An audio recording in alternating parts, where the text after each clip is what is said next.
The message is very simple.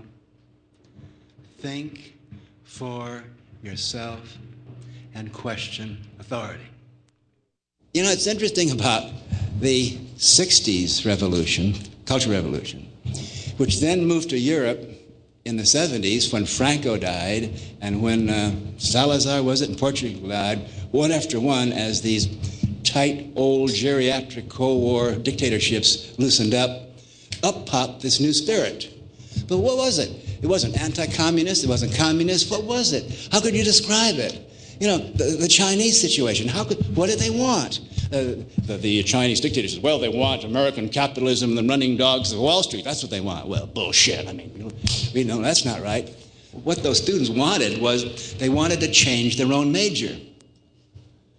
I was talking to some leftists, some liberals at the real liberals, the LA Weekly. Jay Levins there. Jay said, well, what those Chinese students want, after all, they just want Cadillacs.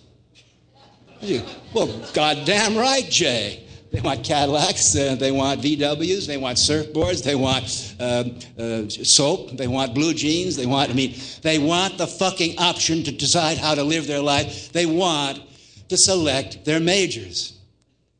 That's what the whole movement of post-industrial information age, the movement of individualism, is not to leave communism, go to capitalism, or go back to fundamentalist Islamic Christianity.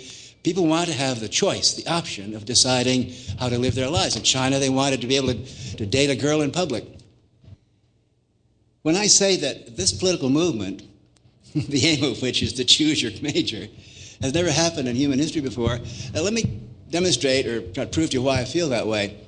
The notion of thinking for yourself, making your own life decisions, navigating your own career throughout your life, of choosing your own wife, of choosing how you want to dress, of choosing where you want to live. Now really, that's pretty recent, as is the notion of progress, for that matter, revolution. Throughout most of human history, the notion of coming before people and say, I want to encourage you young people to think for yourself, was simply out of the question. In a hunter-gatherer society, if I were to go to a New Guinea tribe and say, tribal elders, gather the young people here, I want to urge them to think for themselves, they'd say, what do you mean, man, think for yourself? Choose your major. There's only one major, hunter or gatherer, so I can understand that. However, in 1989, in post-industrial America, if you have 50 million Americans on a full moon loony Sunday night at Sunday school praying, the Lord is my shepherd, I shall not want. He maketh me lie down in green pastures. Well, if your Lord and God is a shepherd, I ask you, what does that make you? Bah! Everything has changed. God is no longer a big shepherd. God is no longer the Lord in heaven, the ruler of all the mighty things like that. The human being is not a sheep. The human being is not a serf. Now, the human being is a worker or a manager.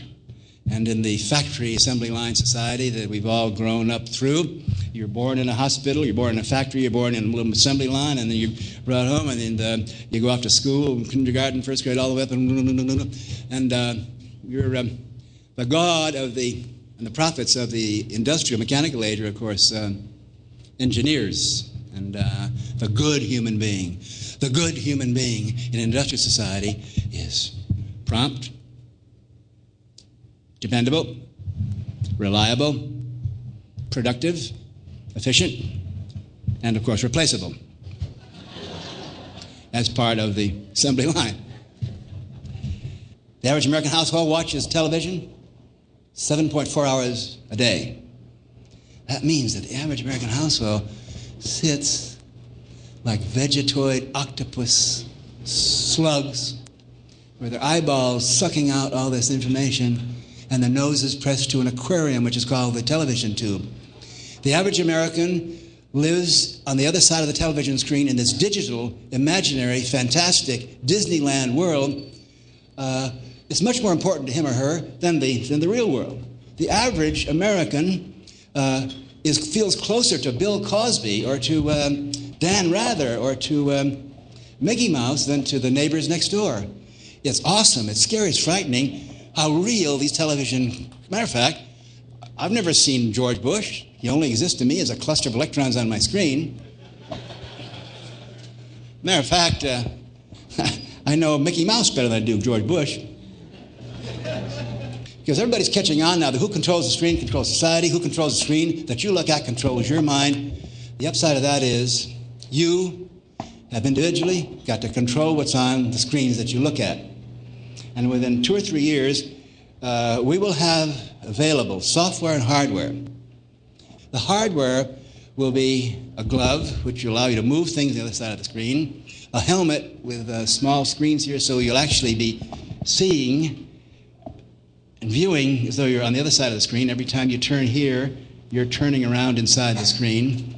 And a little body vest, so that if someone reaches out and strokes you on the other side of the screen, you can feel it here. Get it? So you're wearing your computer, and you are no longer at the aquarium window peering through at what's going on inside Dan Rather and all that shit. You're there.